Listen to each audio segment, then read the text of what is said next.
Now, what we do know for sure on your Feel Good Breakfast show is that a burn is one of the most devastating injuries you can have. It leaves both physical as well as emotional scars. And many burn injuries are accidental. But the question is, are we educated enough about how to treat them? We bring awareness on National Burns Awareness Week. Excellent. And we have in studio with us our trusted medical professional, Dr. Darren Green. Of course, all of this in light of the conversation we're having as well, ongoing with Itumeleng Sekhu this morning. Welcome, Dr. Darren Thank Green. you. Morning. Oh, Dr. D, we love you. Morning. All right, so let's talk about, he's so handsome, we love him. All right, so in terms of burn wounds, please just contextualize for me, because I don't really understand the difference between a first degree, second degree, and third degree burn. Yes, and you actually get fourth degree as well. Do you get fourth degree? So everyone only knows the first three, but you do get fourth degree. But generally, it just refers to the depth of the burn. Okay. And where people make the error is that burns can be brought about by hot liquids, by steam, by the sun, by fire, by chemicals, obviously as well. So you must understand there are multiple causes, but the depth of the actual burn is based on the three primary layers of the skin, which is the epidermis, the outer dermis, then the dermis, and then the hypodermis. So first degree, epidermis, second degree, epi and dermis, and then third degree involving the hypodermis deeper down. And the management of these three areas obviously would differ initially as well, but you know, I mean long term. But initially, obviously, your approach to burn wounds is what we're creating awareness about. And fourth degree? Yeah, so fourth degree goes all the way through the hypodermis and can reach all the way into the bone and muscular tissue, which lies quite deep in the soft tissue pile. Okay, we're getting that education in this morning with you, Dr. Darren Green. Now, what are the 5 major types of burns? I believe there's thermal, chemical, electric, friction, and radiation, right? That's it. That's it. What are the different types? So with obviously electric burns, people realize you can be electrocuted. You can be struck by lightning while going on a run, and obviously just being being unlucky. But understanding or touching a plug, for example, electric burns often are worse than what they look on the surface, because the current passes through the body and then takes the shortest path, path of least resistance. So you often only see the aftermath of electric burns sometime down the line. Even in terms of neurology, the spinal cord, the brain, that current can move through your feet all the way up the legs, through your spinal cord to the brain. And it's quick. Yeah, and you often only see the exit wounds where the current leaves the body in terms of the skin. So that's quite interesting to note that it's sometimes a lot worse than what it looks on the outside for electric. And then chemical obviously includes an array of things, from detergents at home, even chemicals and corrosives. People use drain cleaners, for example, caustic soda. They can have chemical burns on their hands. Some people put cosmetics on and get burns in the eye, alkali burns, cream, makeup, all those kind of things. So you can get, those are the chemical things. And then radiation burns can also occur. And then the big ones like hot liquids and thermal burns are heat. Carpet burn and abrasion burn or grass burn are totally different things, but we'll get to that too. Yeah, well, that conversation continues with Dr. Darren Green. Give us a call, 021-430-9881. We want to hear from you, any questions you have, because he's not going anywhere, and we really are shining the spotlight on burns around this week, right? Exactly, so stay tuned. Our lines are officially open. If you want to give us a call, we're highlighting National Burns Awareness Week. It's my Feel Good Breakfast Show.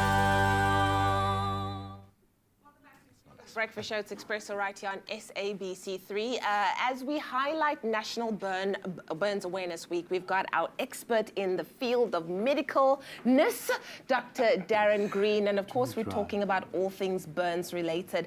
Dr. Darren Green, I recently heard of hot and wet burns. What is the difference, and what exactly are they? So, and just understanding the principles of a hot burn. I mean, you can be burnt through those 3 layers that I described, just by heat and thermal, and that would mean, for example, that you would have either the epidermis, dermis, or hypodermis been damaged by the penetration of the heat waves that are trapped. And often you need to get rid of those, and how you get rid of them are interesting. So hot, obviously just relating to the temperature of the thermal, and then wet burns obviously associated with whether they're dehydrated or not. So the deeper the wound, obviously, the more dry and desiccated it can actually look. The color changes to even be darker in color. And often people don't know that third-degree burns almost have no pain.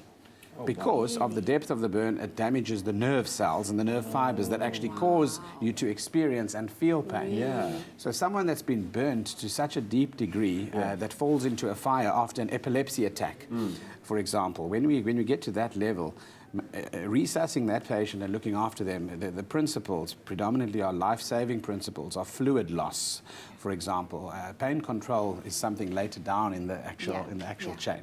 And then obviously wet burns often are more superficial burns that you can see, have not gone that deep.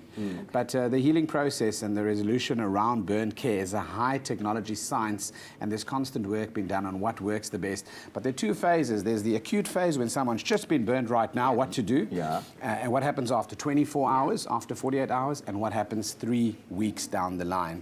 And I think people need to understand that process. Because it's done in phases, I'm guessing. Correct, depending on the degree. So anyone who's more active and finds themselves, riding a bicycle, for example, or playing soccer may have heard of like a grass burn, for example. So could that be considered a burn? Is that a real burn in the classification of burns? Burn. A carpet burn Not a or burn. a grass burn, or you fall off your bike and then, ooh, I've got a skontir burn. Ooh, that's more an abrasion.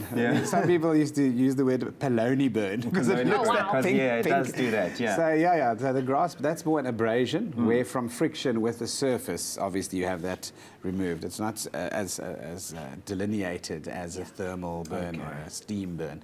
But steam burns are often missed because when you open something after putting it in the microwave or open the lid of the pot that's busy bubbling, the steam escapes suddenly under pressure and coats your hand. And that's when you have these, that first degree burn quite often.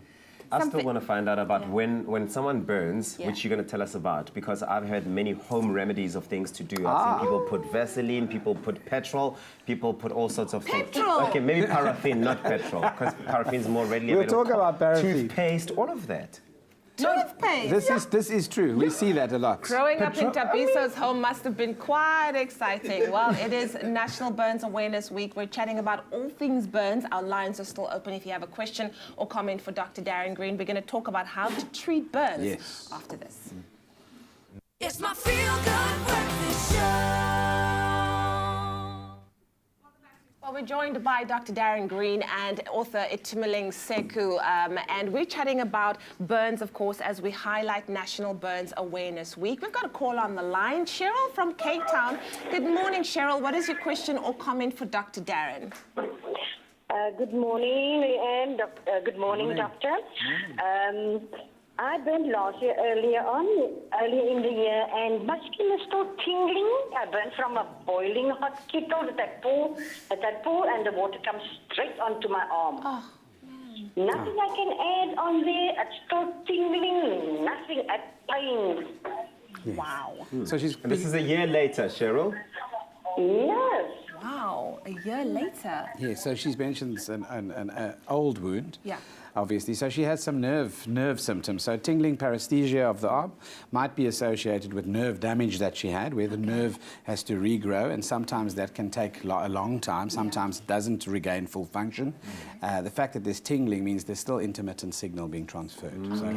So if it persists, then it becomes difficult. She could speak to a neurologist about medicating and looking at how to deal with that in terms of if it's annoying, in terms of pain and irritation. Okay. Thank you so much, Cheryl, for that question for Dr. Darren Green. What I want to know, doctor, is let's say a burn has occurred. Right now, How does one go about treating it correctly? Because like Tabiso said, there's a whole host of things that people are doing that's not right. Right, like toothpaste, petrol, butter, honey, paraffin, Vaseline, etc. So for everyone listening, the operative word is running cold water. Cold water for 20 minutes, or dipping your area or coating the area with cold water. Not freezing ice blocks, because that constricts the blood vessels so much that it can cause healing problems later on in terms of blood supply, etc. So cold water up to 20 minutes. If it's a chemical burn or an eye burn, you need to irrigate and wash the chemical off the skin for also a period that's prolonged. Sometimes even for 12 hours of eye rinsing occurs for people that have deep alkali burns. So that's the important. Don't put anything that contains oil-based substances on the wound. Yeah. And there are two phases of treatment. The acute phase, heat needs to first remove itself from the skin and get out of the wound before you can start with the second phase of treatment, which is the wound resolution healing process. Okay. That's a different process completely, where we look at blister formation, skin grafts, bio-brain, and all that kind of thing. So understanding the acute versus the long-term healing process. Well, Dr. Darren Green, this brings us to the question for you, Itumeleng, of the healing process, so healing and therapy. Did you have to do a range of operations and any other healing experiences after your burn for many years, maybe? From 11 months until I was around 15, I've had 104 surgeries to fix me up. 104. And then also the help of my school. I was very privileged. My mom took me to a private school. So like we had like psychologists, social workers, and so forth. And they helped me to accept myself, you know. And I feel like healing process, it can take long for some people, and for some people, a few months really, but don't rush the process. So just allow yourself to go through the pain, the rage, everything, until you accept yourself. Yeah. So the healing process isn't just physical, but it's also mental as well. And it's something that you've got to go through, which is very important. Emotional as Itumeleng, well. thank you so much for joining us. Dr. Darren Green, always such Thank a you, pleasure guys. having you here, always shining the light and educating us. It's burnfoundation.org.za as well as burncare.co.za for more information on how you treat it, but also if you're looking for that support, it is available out there. We're going to take a break. Exactly. We'll be right back after this.